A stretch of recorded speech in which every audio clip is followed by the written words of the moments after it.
Blog Talk Radio.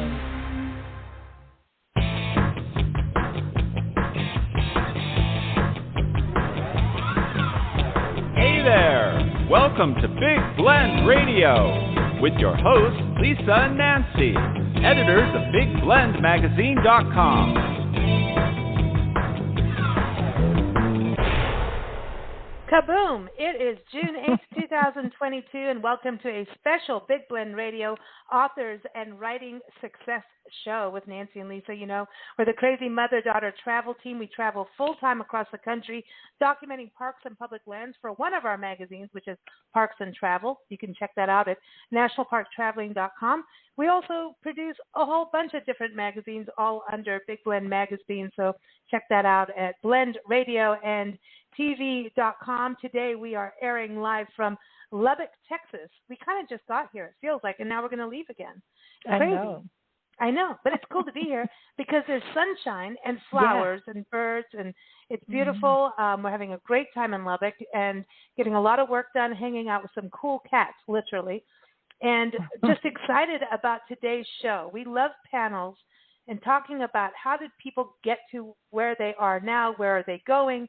We want the inside scoop. We want the scandal. And today we're going to be chatting with 6 authors. We have 2 panel discussions talking about their careers and how do they get there, ask them some fun questions. We're going to giggle along the way as usual. But I do want to give a big shout out. Today's show, we work with Books Forward. JKS, many of you will know them from them. They've been going for about 20 years, 20 plus years. And we've been working with them pre-radio even. This year, we're celebrating 15 years of Big Blend Radio, 20 years of Big Blend magazines, back from the print days.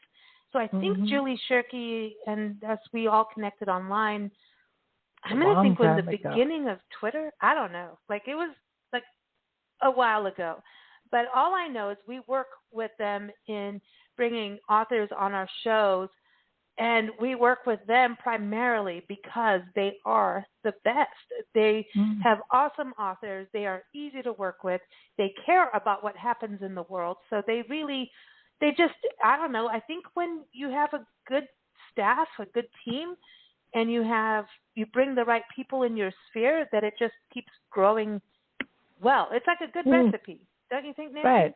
Yeah. No, they do a good job. They're awesome. And they're part of our Love Your Park, so we go around and get literary stories as we travel too. So we've been to, Helen Hunt Jackson. You know, we've got to think about her. We've done all kinds of stories on literary women and men around the country. So it's very cool. And right now they're expanding again. Over 20 years, they're hiring their 11th full-time publicist. Her name is Elaine Mandros. She's a former special education teacher, and they say that she is a literary omnivore. Okay. I know. And an influential bookstagrammer, and she applies vivid creativity and passion for every Books Forward title by deftly coordinating news coverage and events for authors, writing and editing diverse content for social media, and assisting with Books Forward social media engagement initiatives. So, hello, Lane. Wow. Excited. Yeah, so it's really cool. 11 publicists full time. I mean, think about that. And I know that they work hand in hand with their authors, and we're excited. We have 6 of them on the show today. Everyone, booksforward.com is the website, and we have Glenn-Rockowitz joining us. We have Lynn-Slaughter, Illana-Raia, Liz-Keller-Whitehurst, Amy Daughters, and Lori-R-Snyder joining us. So, are we ready to get started, Nancy? Are you? Yeah, let's go. I know you're always ready for anything, right? I know. Stay tuned. Get on.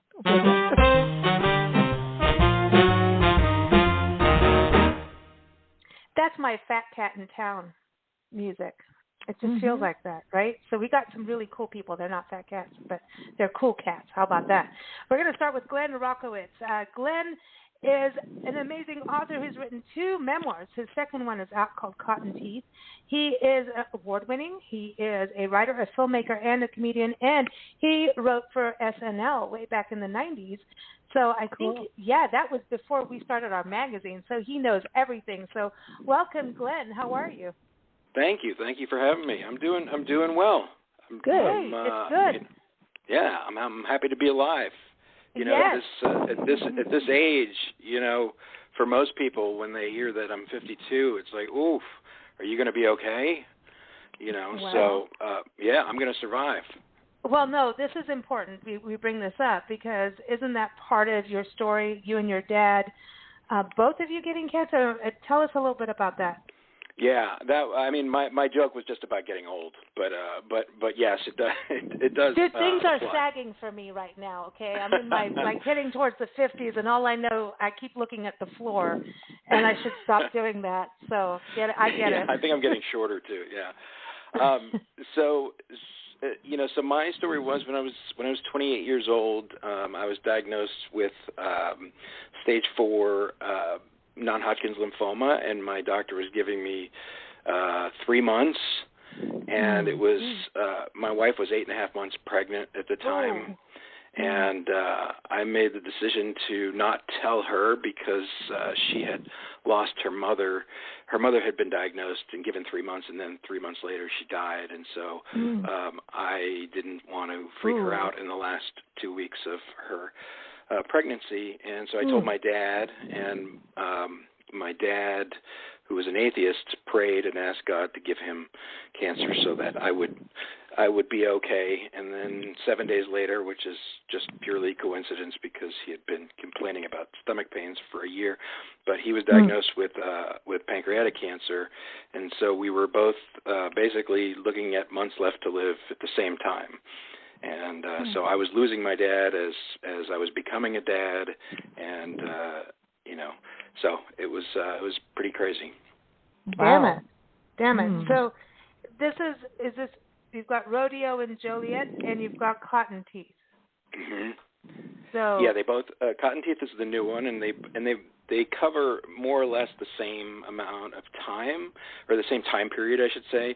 But what I found with the first memoirs, a lot of people wanted to know more about my relationship with my dad in those final weeks and the kind of the philosophical stuff we talked about.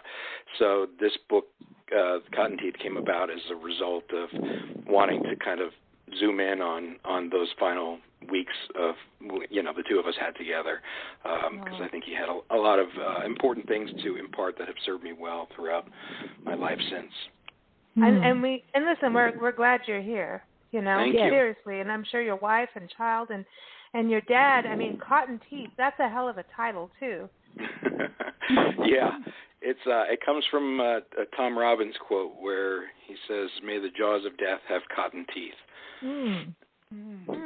Oh, that's cool. I like that. I like that. Well, welcome to the show, and thank you for being here.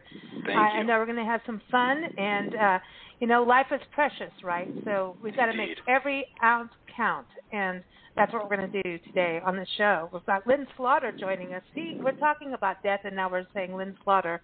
That's just, and she writes mystery novels. I'm sorry. I just had to go there. So funny. So you can go to her website, Lynn-Slaughter.com. That's Lynn, because there's different ways to spell Lynn. And she's an award-winning young adult novelist and mystery writer. And she is a former professional modern dancer and a dance educator. So she can teach us how to swing and move our hips and do all kinds of pivots and twirl our feet and do all that good stuff and maybe not look like an elephant in the room. So welcome, Lynn. How are you? Oh, I'm doing great. It's lovely to be here with you. It's great to have you here. And you've got to be excited. You've been winning awards on your books, and you've got Deadly Setup coming out July 5th, right? So yes. 4th of July weekend, you've got to get ready for a mystery to happen right after That's that right. 4th of July. Yeah. Ooh. Absolutely. Yeah. Tell us a little bit about Deadly Setup. It's about a young woman who ends up going on trial for the murder of her mother's fiancé. And she has to work to prove her innocence with the help of her boyfriend's father, who happens to be an ex-homicide cop. Very convenient to have a boyfriend with a dad like that. But that's basically the premise of the book. So you're in Louisville, Kentucky, right? Yes, Ooh, we love your area. We love Kentucky. you got good bourbon out there and good horses, and I'm just saying. We do. I just kind of feel like murder in the bourbon manufacturing place, the bourbon distillery places could happen. Like someone could get in I don't know. There's just there's something about the South and mysteries, and there's just something mysterious. And you've got a lot of good water with good limestone that makes good bourbon. I'm just saying that I think you could set up a lot of mysteries out in the bourbon country. Well, that's true. It's absolutely true. Actually, our Sisters in Crime group here has an anthology called Mystery with a Splash of Bourbon, which is all about mystery stories that are connected to bourbon, which is very big in our state. So there's lots and lots of material here. It's very big in our life. See, people talk when they drink bourbon. Yes. They talk, when normally they wouldn't, and they give them some bourbon and then blah, blah, blah, blah, blah. No. But actually, the history of bourbon in Kentucky, we just interviewed Carl Reitz. He's a professor from Kentucky State, and told us, he's written all these books on the history of bourbon, and it's really fascinating. And it gets into, all the way to how pigs, Kentucky, because of how they had to feed the spent grain to the pigs, and then it's a whole thing. But all I'm saying is, if you're going to talk about bourbon in Kentucky and murder mysteries and things like that, you've got to involve a pig. But it's cool. You talk about the Sisters in Crime. We were saying before we went on air that we did a monthly show last year with the Tucson Sisters in Crime, and I had no idea how women really just plot murder. Like, I knew Nancy and I could get a little sadistic, but holy cow, man, these women were giving people anthrax. We brought the last show, we said, okay, everybody, what's your weapon of choice? And one woman brought out a gun, like on the show. I'm like, holy cow, I'm glad you're in Tucson and wherever we were, Right. Yeah, don't mess with the sisters. Well, I'm president of our local chapter of Sisters in Crime, and I have to tell you that, yes, there's lots of discussion of various ways of killing people. This is very nice. So I don't know if our next guest here, Illana-Raia, who was on our show a few months ago with her book, The Epic Mentor's Guide, and she is awesome. She does a lot for young girls, connecting with mentors so they can move forward in their career. She's written 2 books. And welcome back, Illana. How are you? Thank you so much for having me. I'm great. Hey, cool. It is good to have you back. And I want to say, would you go to a Sisters in Crime? Like, would you go to Lynn and say, hey, we've got, a girl that wants to commit murder? I think this is the kind of mentorship that you have to walk really slowly into. This is where you step gingerly. I'm all about role models, but I think here's where we need to redirect that girl. Okay. And listen, you are are you still practicing law, corporate lawyer? I'm not. I'm not. Like, I was really just such a happy, nerdy lawyer for so long. And I did mergers and acquisitions, so, nothing murder-related at all. But I'm not practicing anymore.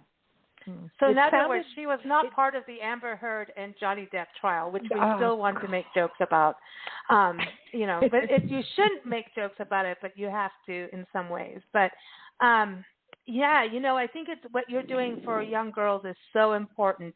You've written 2 books, and I think that is a really cool way for girls to be able to read, ingest, but also take action, because it seems with both your books and what you're doing with, is it etregirls.com? Am I pronouncing this? I always get this messed up. Etregirls.com. If we were French, we would say it in a cooler way, but it's Être, which in French means to be. And so the idea of the company name is helping girls figure out who they want to be.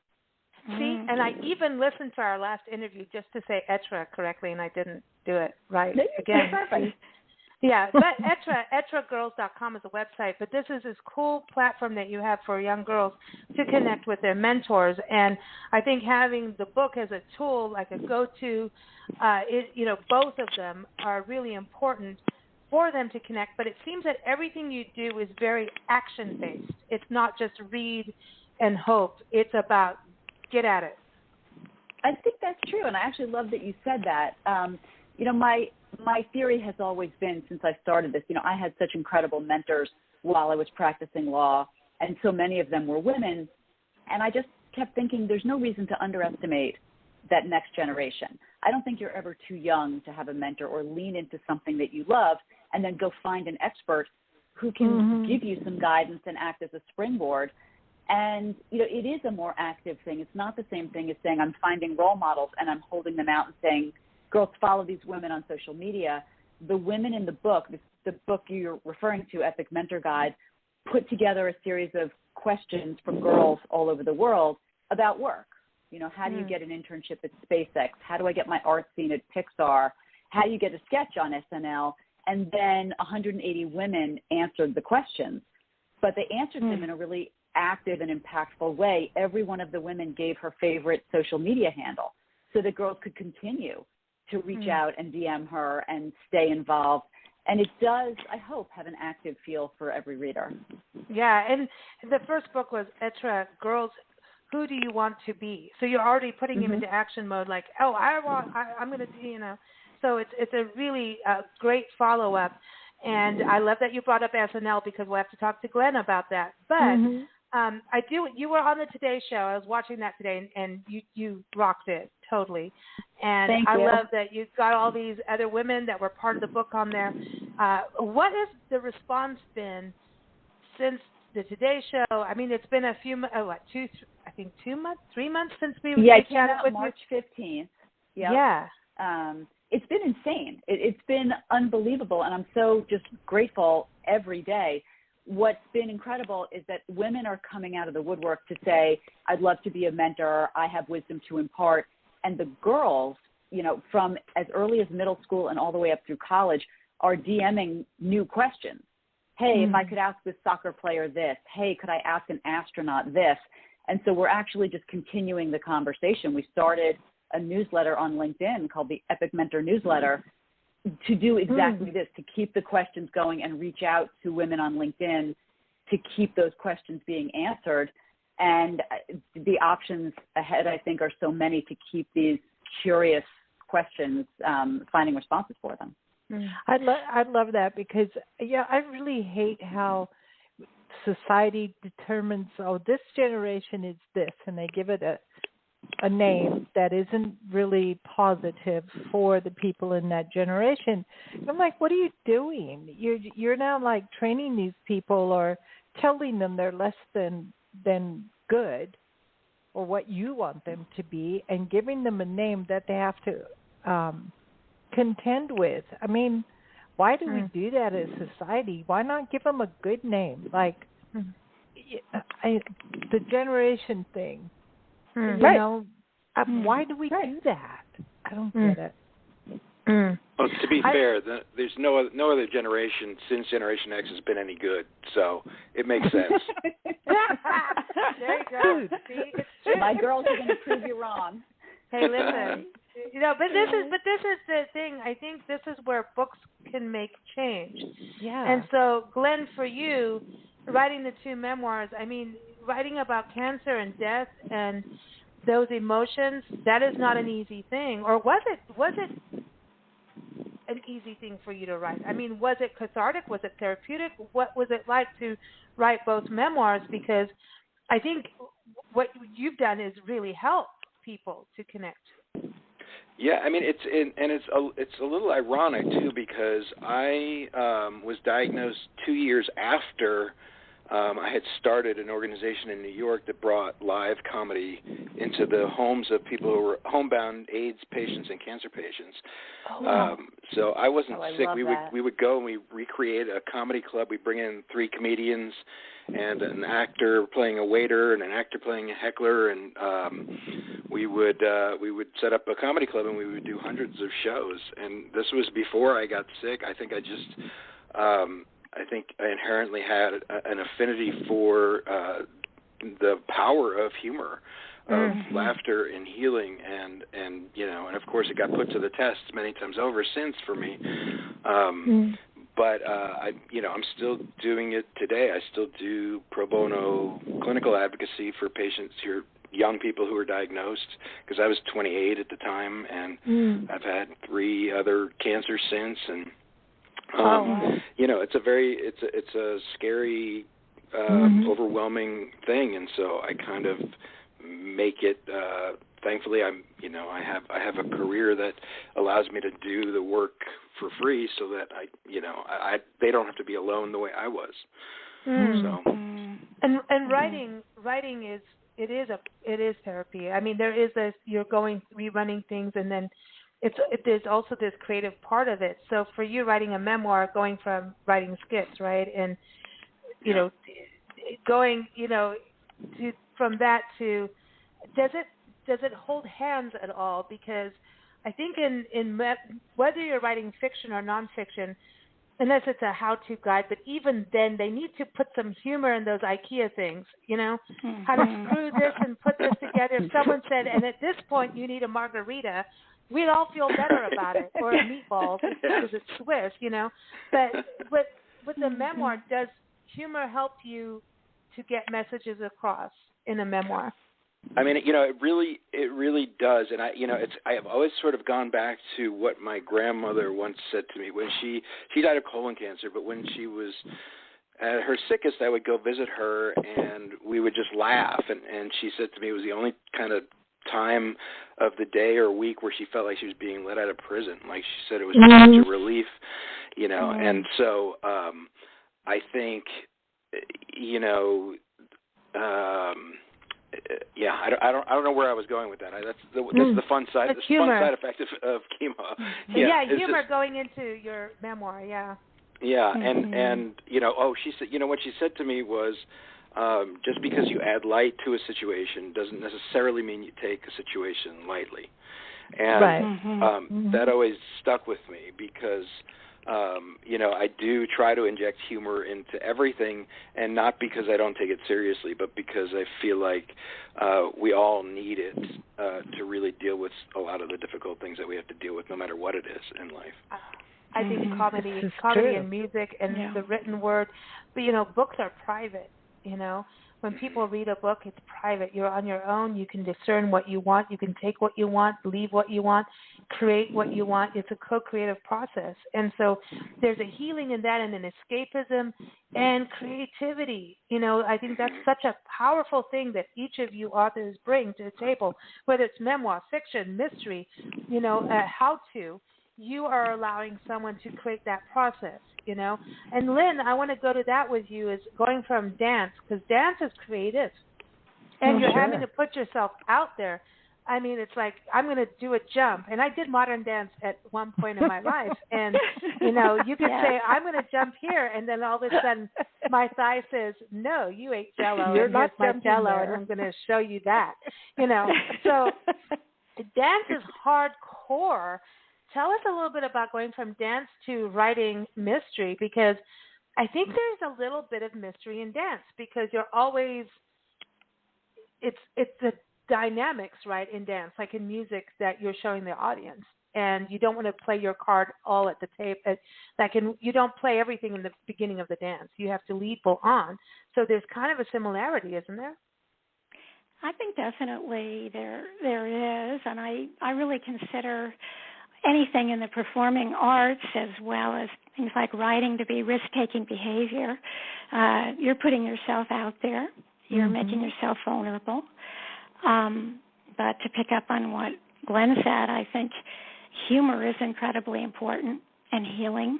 And even in my most serious books that deal with really serious things, there's humor. And that is such an important way that we get through life and make sense of things. So, I definitely think that dance, my career in dance has a lot in common with my career in writing. So, do you find that when you're writing a mystery that you do need to let your audience breathe? Breathe, and that you've got like a scene going on, and this is happening, but you have to put that dynamic, like in music and dance. You have to allow the exhale to happen so that they can take the next scene. absolutely. Well, I write coming-of-age romantic mysteries, so there's usually quite a few layers of things going on, and it's not always just about, oh my God, there's a car chase or whatever. Yes, you have to. It's just like dance or music or anything that you have to think about the ebbs and the flows as you're creating. Mm-hmm. You have to have a rhythm. Mm-hmm. I feel like when I read books, I identify the rhythm, like it's kind of the flow of the book. There's a rhythm, yes. and then when the rhythm changes, something big happened, and then it goes back to the rhythm. Yeah. Yeah. Right. It's how I love that. It's how life is. I think that's exactly it, Illana. That's why I say about the action. With what you write and do is you're an action rhythm, but then you have a point, it's like, here's a question, here's this, but there's an introspective side of what you're doing too, so it allows the girls that are reading to go, okay, let me think about what I want to do and how I want to use this. And also discover things. There's a discovery there too, because these are girls asking questions about specific careers too, that girls reading this may find a new career out of it, actually. Then they may think they want this and then go, hey, wait a minute, I kind of like that over there, Exactly. It is all about involving the girls. I mean, I will say, at the outset, I'm the most accidental author that there is. I'm in awe of people who can write, fiction like Lynn or a memoir like Glenn. I mean, it's just not, that hasn't been my experience. The first book, in part, was to get the girls published. The book had articles that I had written for Huffington Post and Thrive and Ms. Magazine and other places, but layered within that were quotes from 40 women and 50 girls. And they got to see their name. Melissa from Tennessee has this quote or wants to respond, and her quote might be right next to Ariana Huffington's or something like that. And the focus of that book was really to highlight the girls' words and talk about what they wanted to do. This book, the same thing. It's the girls' questions. Hundreds of girls sent questions in, and that's really what I wanted to feature. So I feel like I'm almost not the author as much as I'm sort of the conductor or the arranger or something like that. But I do like if it spurs them to action. And I think particularly, this was a COVID project. Initially, this started because Être, we normally take girls into companies to meet female leaders, right? That's really what we do. I take groups of girls into companies that they pick, like Google, like Spotify, like NBC, the stock exchange, and they meet female leaders face-to-face, and they meet their mentors and they ask their questions. COVID hits, and all of a sudden that action that you're talking about is just taken away. We can no longer do that. So how are we going to still keep this momentum going and keep girls meeting mentors when they need them? We just started DMing people and submitting questions or doing it virtually. 5 women from Billboard were going to talk to girls.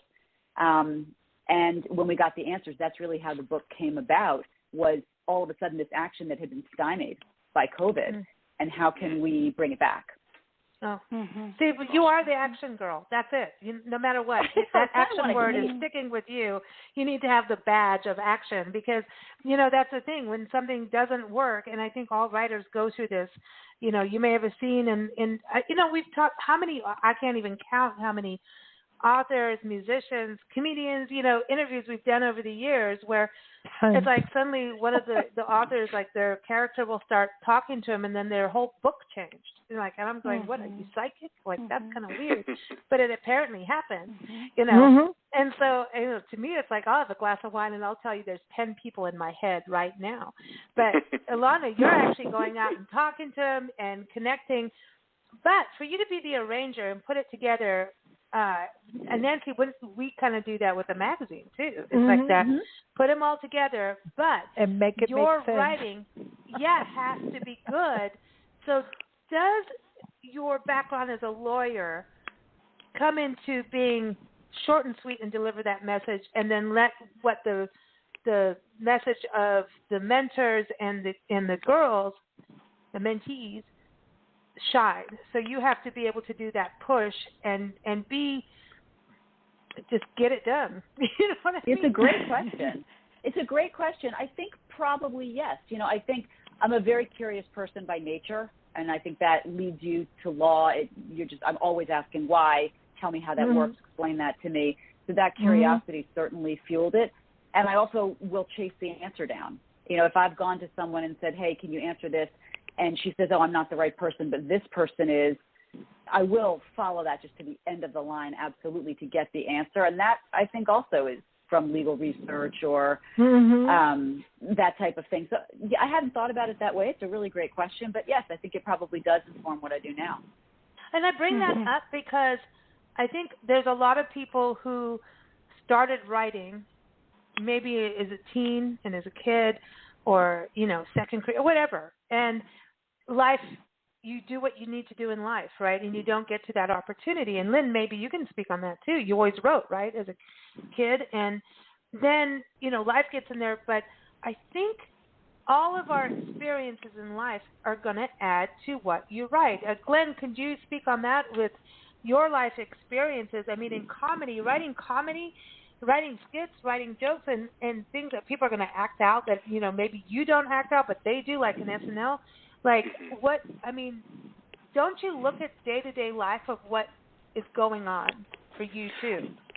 I mean, I really do. It's, you know, my mother was telling me recently that she said when you were a baby, which was, I don't know, 15 years ago or so, she said you would just sit there and study everything. You were very quiet. You were just like studying everything. And I think comedy really is about studying nuance in behavior, and it's pointing out that behavior to people in a way that allows them to laugh about it and you know, or recognize it or identify with it.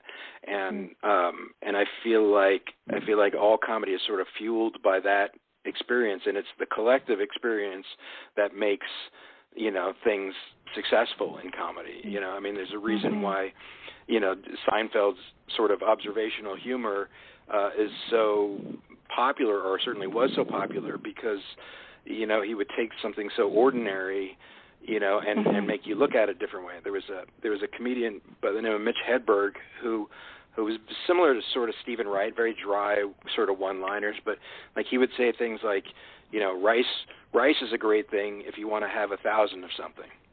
You know, if you, or like, you know, giving someone a flyer is another way of saying, here, you throw this out. Yeah. Yeah. Yeah. Well, now, do you have any tips for writers that want to infuse comedy into their book? Because comedy has got to be the hardest damn thing to write, because you could bomb on a page. You could bomb on stage and be like Norm Macdonald we were talking about earlier, and like before we went on air, like, and he'll say, okay, I'm sailing with the bomb and I'm going down and I'm going to keep going. I don't care. But like other people like, crap, I bombed it, I'm going to come back or not, you know. But on paper, that's like you went on paper. I think you can. I mean, first of all, I've bombed everywhere, in paper, wherever it is, plastic, it doesn't matter. I've bombed everywhere. So that's part of the process. But I really do think that the trick of infusing humor into writing, you know, obviously humor is so subjective, but I think if you come from a very loving place, and if you come from a place of empathy, where you want to provide the reader with a break, like you were saying earlier, like an exhale, you know, just to sort of lift the heaviness of it. I think if you come from that place, it'll always be successful on some level. Like I think people will identify with it and enjoy it, even if it's not, you know, roll on the floor laughing. Just the laugh is such a welcome relief, and I think if it comes from a good place like that, it'll land. It's true, because, I mean, we are herd animals, and people hate that. But we're like cattle. We follow a leader. We all herd together, and then some of us branch off and go, I'm not doing that anymore. And that's a rough road. It's harder than if you just follow.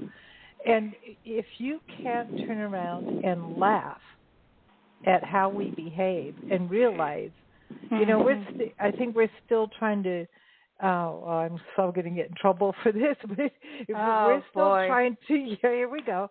We're still trying to break the mold of what a human is. versus the rest of the animals and mammals on Earth. We don't really want to be categorized as monkeys or goats, cows. We don't want to be like we're them. Mm-hmm. So who are we? And so we're trying to be different, but then we all herd together, but then some of us don't. So we're this big mixed bag. And it's funny. I mean, because otherwise it's really sad. Human beings are weird, and then we act out and do weird things, and that brings us over to Lynn. Lynn, you're writing mysteries, and so you get to be writing about the weird things about people, because I think there is humor in mystery, because people are doing weird things, man. Yes, they are. That's true. So, I wanted to just pick up, too, on something that Glenn said, which is that he's bombed everywhere. And that is one of the things that I think is so key to being able to do any kind of creative work, is that you have to be willing to fail. Oh, yeah. And, and you have to be willing to take those chances and to take those risks. And that's where some really good stuff comes out. So I just wanted to... Glenn. On the point that he was making. Yeah, you taught dance too, and I mean, if you're gonna, dancers fall down, and I know, like I've done that. I mean, I've shown my butt to. Listen, I took a surfing class, and my butt went up to the pier. Like people were looking over the dock, and here's my butt, and I'm like. All hail Lisa's butt. Oh, Lisa, I've always been proud of you. No, I know, but anything to do with me going on water, my butt is up in the air, or I'm going in circles. Yeah, she has a flotation device. I have that's called my butt. But anyway, but it is, and I found that when you do not do well, it is better to do humor. Like, I know my butt will go in the air if I end up trying to surf. Right. I know that. I might as well embrace the big floatiness of my butt if I'm in water. Like, she could skydive and not need a parachute. You don't get mad at yourself. Right. Be proud that you even tried. And make fun of it, but you're going to learn. You're still going to have to take those lessons and go, and that's your private time. Go, okay, well, maybe you should wear some pants, for that butt. Maybe there's compression pants for the butt. I don't know. Oh, I'm just saying. I don't know. I'm just saying. Ow. You could fix it. But that's the thing. How would you walk in compression pants for the butt? I'm interested in Lynn being a dance teacher and dancing, and you are putting yourself out there on stage, and then you're teaching people to put themselves out on stage, and you see them shine, you see the bombs, you see all of that, and then you're writing, and here's a mystery, and like the mystery, we read it. We read mysteries to watch the criminal bomb. Literally, and to try and take them down. So you are the bomber. Nice. Well, there was someone who once said that fiction is the writer's revenge on reality, and that you can have it sort of come out all right, and with some semblance of hope at the end in your fiction, or you can bring the bad guy to justice or whatever, and that doesn't necessarily happen in real life. So. Yeah, and we do like the underdog, and we do like the naughty people that we know are dangerous. What is that? We do. We want the villain aspect. We like the villain. We're attracted to villains. It's more interesting somehow. It's like if it's just a little bit of naughty. I'm not saying they have to be a murderer, but have a little spice. That's all. Yeah. I think it's because we secretly want to do bad things as human beings. We want to just do it for a day and see what happened. You know what I mean? Course. Not necessarily kill anybody, but we just want to see how could we get away with this. It's called takes us back to our childhood. Yeah. Illana, I want to go to you. I mean, so what would you do about a girl bombing with a big button floating in the ocean? I'm just kidding. But seriously, were any of the topics that you covered in both books about what do you do when you do bomb. Absolutely. I mean, I think the courage to fail, right? Be brave enough to fail. I think that that's just basic, and it threaded itself certainly through so many of the quotes that came in for this book, the idea of resilience, the idea to be brave enough to pivot. And that advice, from so many women, who might have started in one career. Dawn Porter, who started as a lawyer and then went on to make movies with Oprah, a major pivot, and she said she was brave enough to ask, what if? What if I didn't do this thing that I'd been trained to do and thought I was going to set myself on a track and continue to do? One thing that's been interesting is that it's not just necessarily girls who are gaining advice from this, but look how many women coming out of the pandemic now have changed direction, have pivoted, have said, I stepped off of the workforce right now, and now I'm onboarding back in, and I want to do something entirely different. The freedom, the bravery to say, I'm going to try this, and I might be horrendous at it, and I'm going to leave a career where I was perfect, where I had reached that level of expertise, and I'm ready to put it down and try something new. The having the courage to bomb wherever you are is something I don't think you can instill that too early with girls. Reshma Saujani has a fantastic TED Talk where she talks about how we teach girls to be perfect instead of be brave. And I think she's right. I think all of us could use an extra infusion of courage and be willing to bomb. You can always write a second book or a third book or a fourth or a fifth, right? What is perfect anyway? That's in the eye of the beholder. So you're never going to be perfect for everybody. Some of the best books bombed. I mean, look, Gone with the Wind is a no-no book, I suppose, but it's on that list. But some of the biggest authors, I can't keep up. I know, but some of the biggest authors got rejected how many times? I mean, rejected. You keep going, and you could write something that people gave a thumbs up to, and then it bombed. Doesn't that happen in the comedy world? It happens all the time. We see it happening all the time. If you, especially now with more frequency. And we do have an age now where we can self-publish, we can work through smaller publishers. We have so many things at our fingertips. Things can just fail, and then you have to look at it and pick yourself up and keep going and learn. Failure leads to success. There's a organization we work with 8 keys of excellence. Second key of excellence is failure leads to success. Right. If you really pick true. yourself up. And of course, the reality in our lives is that we generally have learned so much more from the things that haven't worked out than the things that have. Exactly. It's true. At one point, I paint wildlife. I used to, but now I do in magazines. But I painted in public in South Africa. I would paint wildlife pictures, and then I By the way, realize, Glenn, this was a fundraiser for the Cancer Association. We were on the road for a year and a half raising funds for the Cancer Association.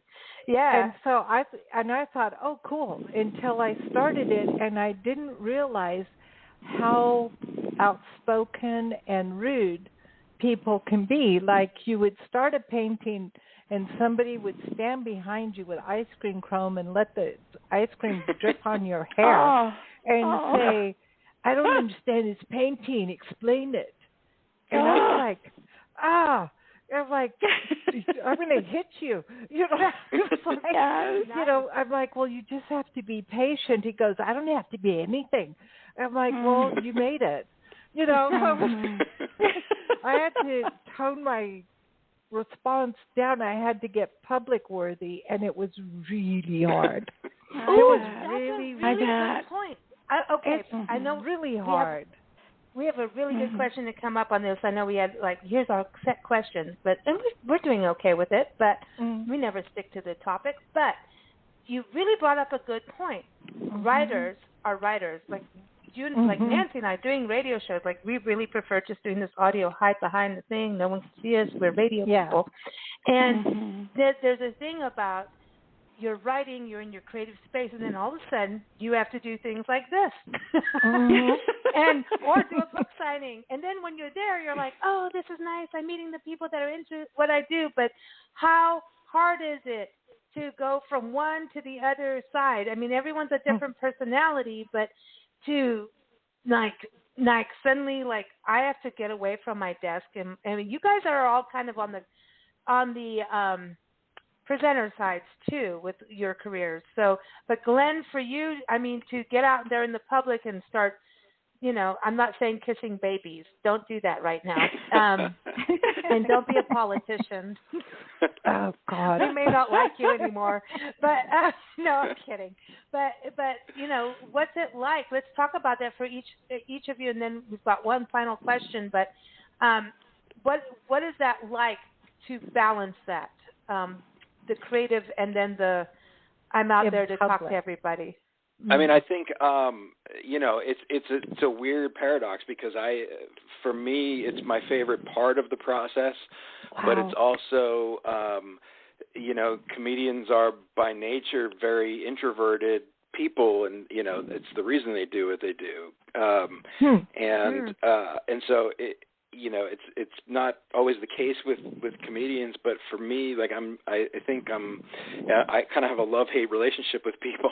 I'm always disappointed in them, but at the same time, like I feel like a strong desire to connect with people, and that's, you know, that opportunity has been kind of the best part of it for me. So I'd be curious to hear what everyone else has to say. Yeah, let's go to you, Lynn. What about for you? Because I know you presented as a dancer, but then you're not like talking to the audience from the stage. You know, I mean, it's that's different. true. Although I've done concerts in which I interspersed, you know, stories from my life with the dances. So yes, I enjoy talking to people. I enjoy people. I think people are just fascinating. Their stories are fascinating. I mean, you know, I'm just like, oh, I want to know more about Glenn. I want to know more about Illana. You know, it's just, and you and your mom. I mean, I really enjoy people. I'm inspired by people. At the same time, I do have. Murder us all in her book. Yeah. At the same time, I do have an introverted part of my personality because I like my alone time. I like my time writing, which is kind of a solitary activity. So I don't know. You know, when I used to take those Myers-Briggs things, and I discovered that I was evenly divided between introversion and extroversion. So well, that's balanced. Maybe that's why I enjoy both. I don't know. So, do you ever like walk around and you're like shopping or something and you look at somebody and go, oh, you look like a good murderer? In the vegetable aisle. Yeah, especially when they're squeezing guavas or something. No, he's got exotic fruit. He's a smuggler. Emphatically, it's male. Look at that. It could be a woman.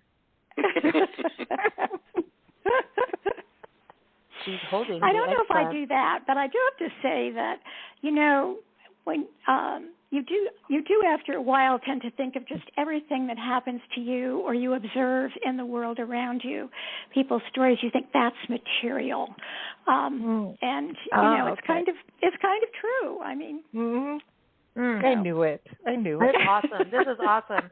So, Illana, I want to go to you. You know, because I mean, I watched you on the Today Show, man. She's just like, come on, bring it. Let's go, girl. Let's do it. So, and you're a lawyer, and then you're connecting with all these leaders in all these, you know, high-end companies. So, I mean, is the presenting part like the easy, or do you just like, I'm going to just let me be to get this task together for the book for the girls? Like, what is that like? No, I love it. I have to say I'm embarrassed by how much I love the sort of being out, meeting people. And I was really craving it with this book because I was so worried everything was going to be virtual. So the book came out in March, and I just was so nervous that everything was going to be virtual. And when the events were live, it just felt great. I mean, and everyone was careful and respectful, but it felt fantastic to be in a group and have the questions be live and involve the girls. And I think I had been craving it. I love it. I don't worry about being out there. There are people who are so much better at it than I am, but I really do enjoy doing it. And at the end of the day, you just want to make the girls proud that you've done their project justice by getting out there and spreading the word. Awesome. I like that. So we're getting to our final part here, and then we play music and bring our next panel on. But we talk about this dinner party always. We want to know who you want to invite to a dinner party. This. So I'm changing it up from what you guys got emails, because that's how we do things. So we're going to have one big party, right? So it's going to be one big table. You're going to bring people in, so it's going to be interesting. You guys are all going to be there, okay? And Nancy and I will be there. We'll be your wait staff. We'll pour the wine and serve the food. This is commonly known as the Last Supper. Yes. But don't ask us to cook it. Don't. That's not a good thing, because that will be the Last Supper. But let's see. I like each of you, one person you want to bring to that dinner table that you want to bring to the table so that you can learn from them, be inspired by them, or laugh, or just you want them there just for something to move on with, that you can garner some information, just inspiration, whatever it is. It's going to do something positive for you. And the person could be alive or passed on. So let's start with you, Illana. Who do you want to bring to the table? Kind of goes with your mentor book, right? It does, kind of. I like this. All right, so I'm picking one person. For now, yeah. I'm picking Amelia Earhart. Oh, I think, nice. I think that she would be fascinating, as she was a first in so many ways, also a writer, which, I'm picking Amelia. Ooh, awesome. Yeah, we like that. We like that. Oh, yes. And she proved that you could have, balls and beauty at the same time. Sorry. True, right? She did. She was like, hey, I could do what the men do and be beautiful. And she represented cosmetic companies and stuff, like, seriously. She wrote for Cosmo. She wrote for Cosmo. She represented brands. She inspired, how many women to take up flight. And, I'm picking Amelia. She's awesome. And by the way, I should have said cojones. We're in Lubbock, Texas right now. So we could say cojones more now. Appropriate way to say it. Okay, so Lynn, let's go to you. Who are you bringing to the table? Well, I probably would like to bring Chris Crutcher, who is one of the gods of young adult literature, and he is also a therapist. A lot of my books have to do with family issues and dynamics, troubled dynamics and dysfunction and all this kind of stuff. And he's just a wonderful writer and a terrific person as far as working with teenagers, and that's always been my favorite age group to work with and counsel. So I'd probably pick him. I like that. I think also, going back to the dance, like how many kids went to dance as an outlet to get over whatever they were going through. You know, just even being a teenager, you need an outlet, That's true, yeah. Where they're not on their phone, they're not dealing with, because I look at what teenagers are going through right now.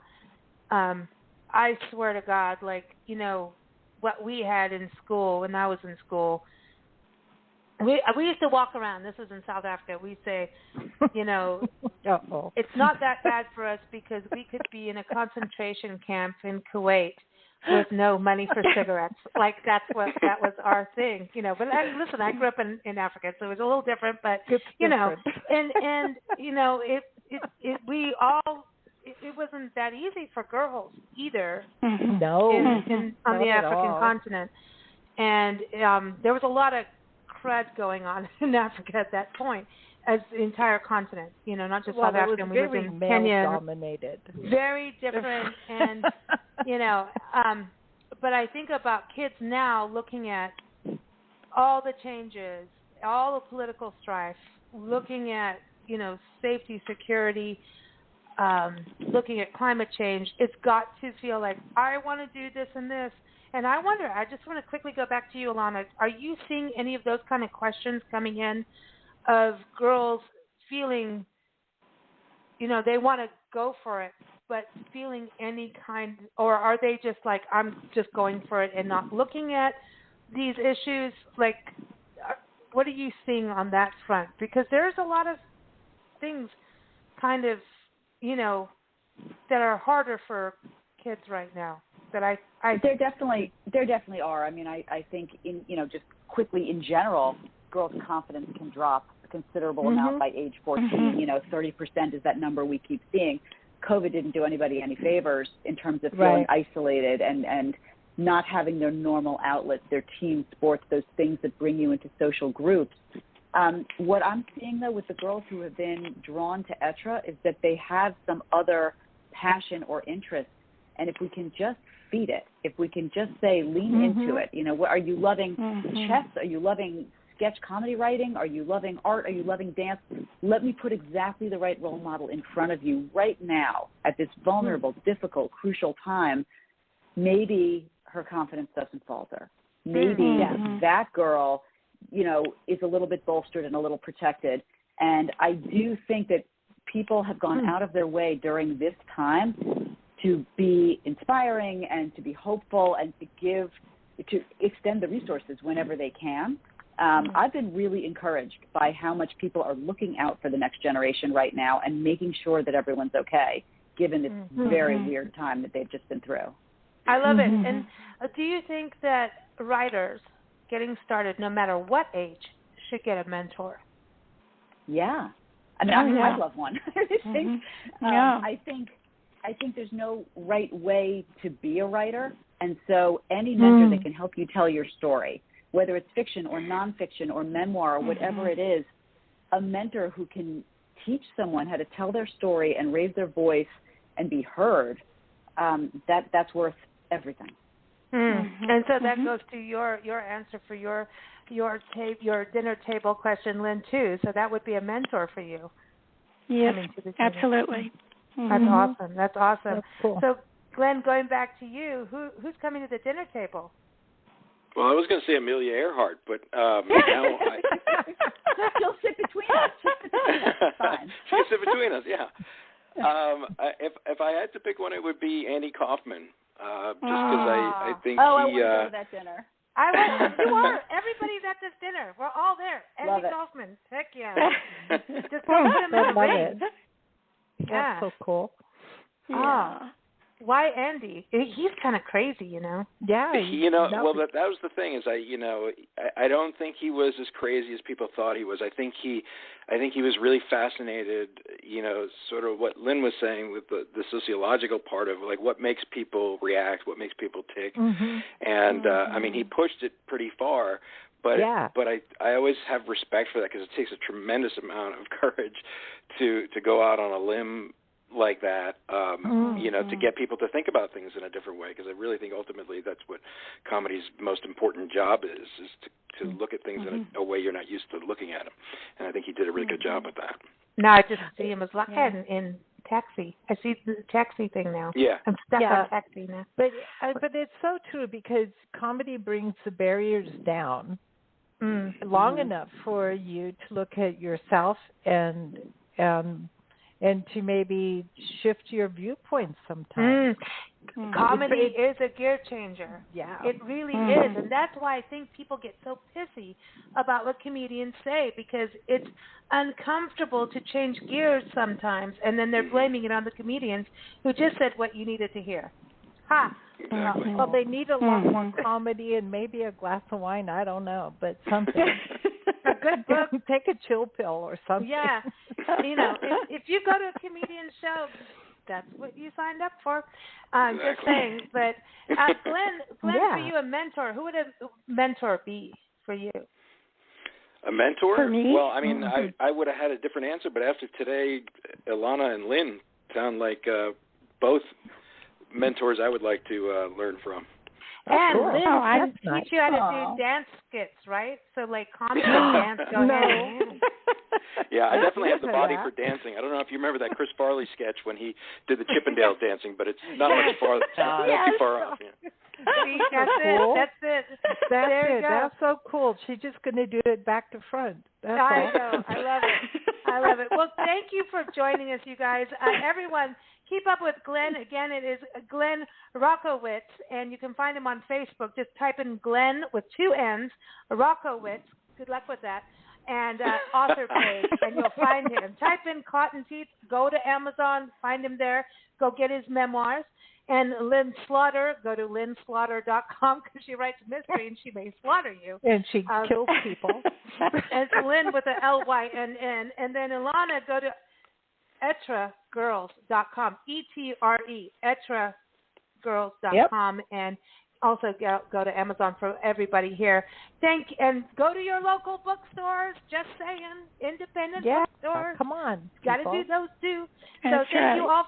Thank you for joining us. We're going to play a song from our friends, the Tall Men Group, and this is a song, "Write a Freakin Book," and this is from their second album, "Too Tall" by the Tall Men Group. And here it is, and then we've got another set of 3 authors joining us to do part 2. So here it is. Thank you so much. Thank you. Thanks for joining us.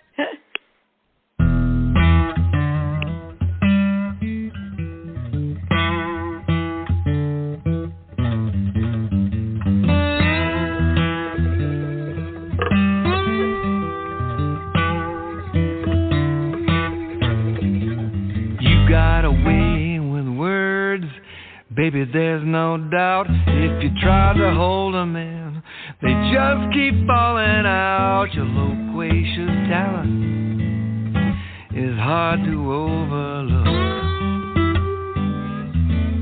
Why don't you stop that yapping at me and write a freaking book? Page after page, I know you could expound on all I'm doing wrong, but it wouldn't make a sound, and the fury would be silent where once these 4 walls shook. If you'd stop your yapping at me and write a freaking book, I'd take 100 years of solitude over all these grapes of wrath. Here's a portrait of a lady, until you cross my path. You need a heart of darkness to kill a mockingbird, and as I lay dying, I still hear every word. A river of syllables drips from your lips. Turn that water into wine. Hit the Times bestseller list. A Pulitzer Prize could stream from your babbling brook. If you'd stop that yapping at me and write a freaking book. Why don't you stop that yapping at me and write a freaking book? Everyone, that was the Tall Men Group, and you can get their music on Amazon, all those great places, just like you can all the authors on our show today. This is our second part. Welcome to Big Blend Radio, if you're just tuning in. Nancy and Lisa, the crazy mother-daughter travel team and publishers of Big Blend magazine. We've got 3 great authors joining us now, and for our second panel discussion, and we want to give a shout-out to Books Forward, because, again, like majority of the authors on our show, well, thank you, Books Forward, for being the ultimate hookup for authors, being awesome guests on your show. So I want to bring our first guest on. We've got Liz-Keller-Whitehurst, and you can go to her website, Liz-Keller-Whitehurst.com. She is a podcast creator, which actually turned into a book, The Messenger. It's just called Messenger. She's a short story writer, novelist, English and writing educator. So I hope she never reads any of our magazines. She'll be emailing us. But welcome, Liz. How are you? I'm doing great. How are you all? We're doing good. We're doing good. Where are you calling in from? I just listened to your first show. It was awesome. Well, thank you. Thank you. Not the very first one, right? I hope. Not like from 15 years ago. Oh, the one just before this. Yeah, yeah, good. Good. I'm like, so if you good. listened 15 years ago, you heard us with champagne going, yee-haw! Welcome to Big Glen. We did way back when. They didn't have sound effects at that point when you did call-ins and podcasting. It was a little different. But welcome. Where are you calling from, though? Thanks. I'm calling from Richmond, Virginia. Oh, cool. Sweet. This is awesome. Yeah. This is awesome. Yeah. So welcome to the show. I want to bring on Thank Amy you. Daughters. Amy is an award-winning author, freelance writer, and a researcher, and I think she knows a lot about sports. Her latest books, Dear Dana and You Can't Mess This Up. Yes, we can. I'm just telling you, Amy, we can. But you can go to her website, amydaughters.com. That's daughter as in your child, amydaughters.com. Welcome, Amy. How are you? I'm great. Thanks for having me on. Hey, Cool. It's good to have you here. I believe you're in Texas, the state that we're in right now. Yes, I am outside of Houston in picturesque Tomball, Texas. Oh. Well, we're like on the complete opposite side of the state from you today. We're in Lubbock, Texas. Yeah, that's where my I went to the Texas Tech University, so I'm familiar with Loop 289 and all your environs up there in Lubbock. It's not our environment. We travel full time. We're just passing through, and all I know wow. you guys do have a bunch of loopy road systems. Not just here, but your entire state has loops. I mean, I don't know about you're loopy here. Yeah, you have to do like a 4-leaf clover to get off the freeway. Just keep. Yeah. I think we're loopy in more ways than one, so we accept that. Oh, well, no, but it's good to be back in Texas. You got sunshine, it's a good place. We love being here. And I want to bring our next guest on, Lori-R-Snyder. She is the author of The Circus at the End of the Sea. She is a writer, educator, and creator of this new movement. Well, it's a movement, the Writers' Happiness Movement. Very cool. And you can go to writershappiness.com and also Lori, L-O-R-I, Lori-R-Snyder-Author.com. So welcome, Lori. How are you? Hi, it's great to be here. I'm really happy to be with all of you today is how I am. You too. Welcome. And where are you? Well, I live in Los Angeles, but I'm actually in the middle of a long road trip up to the top of California to visit my mom. So I'm currently in a hotel room in Livermore, California, which is kind of in the middle of the state. One country. Awesome. We just drove through we've been, we crossed paths, but not at the same time. Yeah. Darn it. Very nice part of the country. So, wonderful to have all three of you here because I think we're going to get into a little bit more of the nitty-gritty of writing. It's very interesting. I want to go to you, Liz. Tell us about Messenger. Just give us a synopsis of the story because, which came first, the podcast or the book? Chicken or the egg? I know. We can cook breakfast right now or dinner. Yeah. The story came first. The story of Messenger came first, and Messenger is about a mysterious woman in New York City who's going around the city giving life-changing messages to seemingly random people. And Illana, who is a young journalist trying to make her big break, and she finds out about this and wants to tell Messenger's story. And as the story unfolds and the trajectory of the story plummets forward, we realize that things are not as they had seemed, both for Illana and Messenger. So that's the gist of it. And I had written the book, and it was ready to go in 2019. And my agent had shopped it, and we gotten some nice reads. But no, this was my debut novel, though not my first novel, as I'm sure is true of all the rest of our panelists.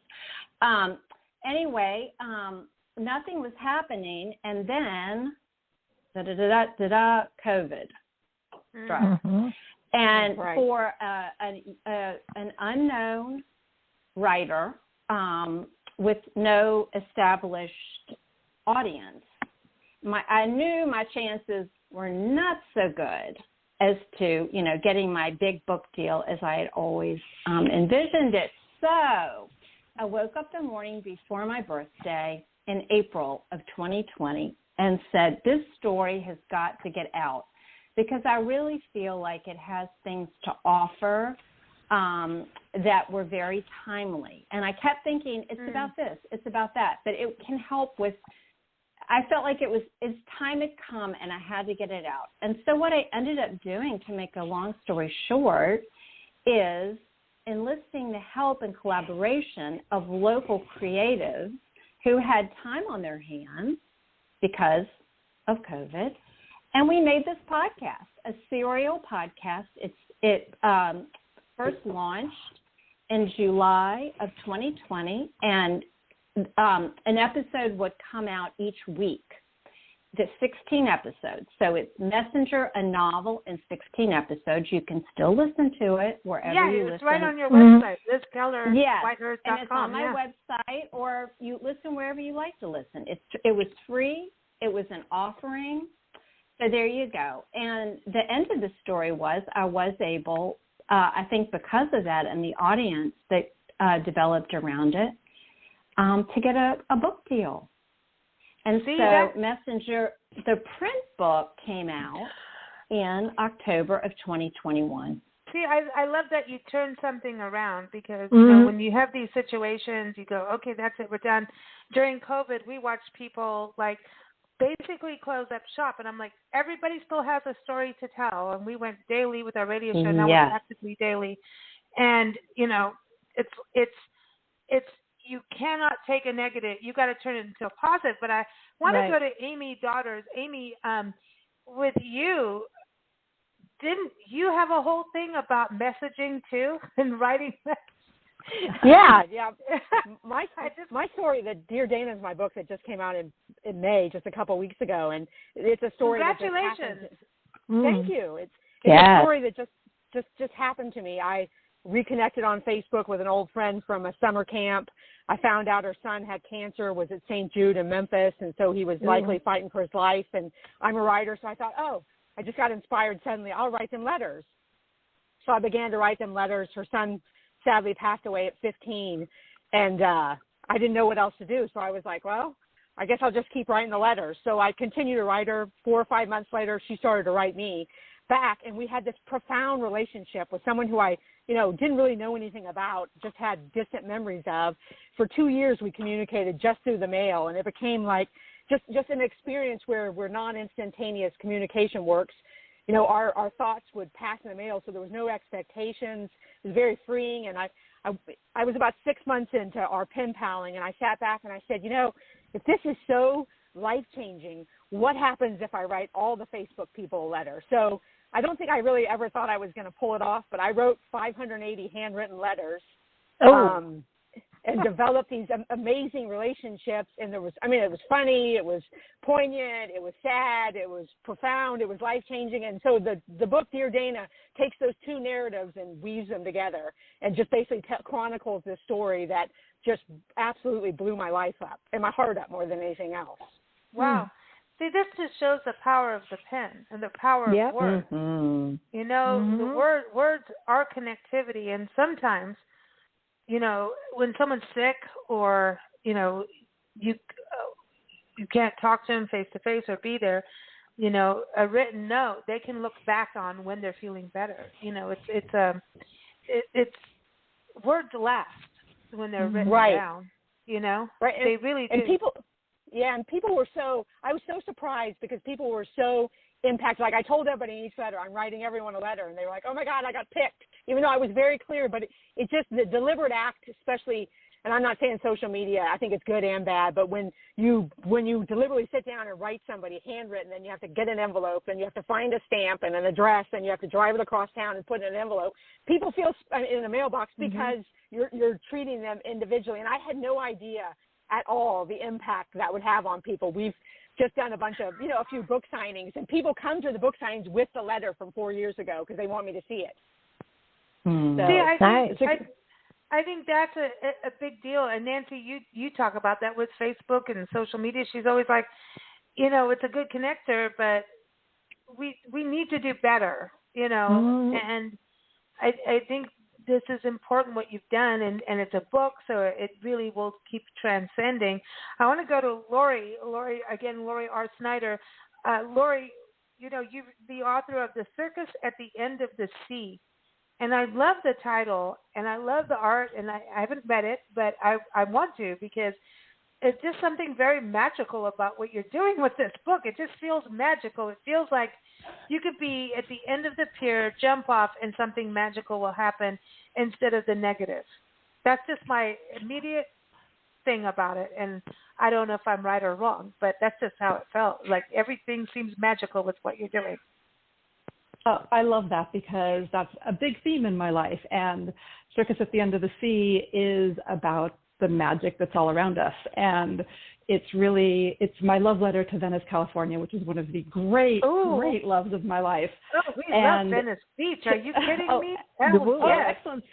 So I most of my adult life when I've been in LA. Yes, exactly. The drum circle is in the book, and it is a magical drum circle. So just if you have been to Venice, you will recognize a lot of what's in the book, because to me, Venice is like stepping out into the most magical parade.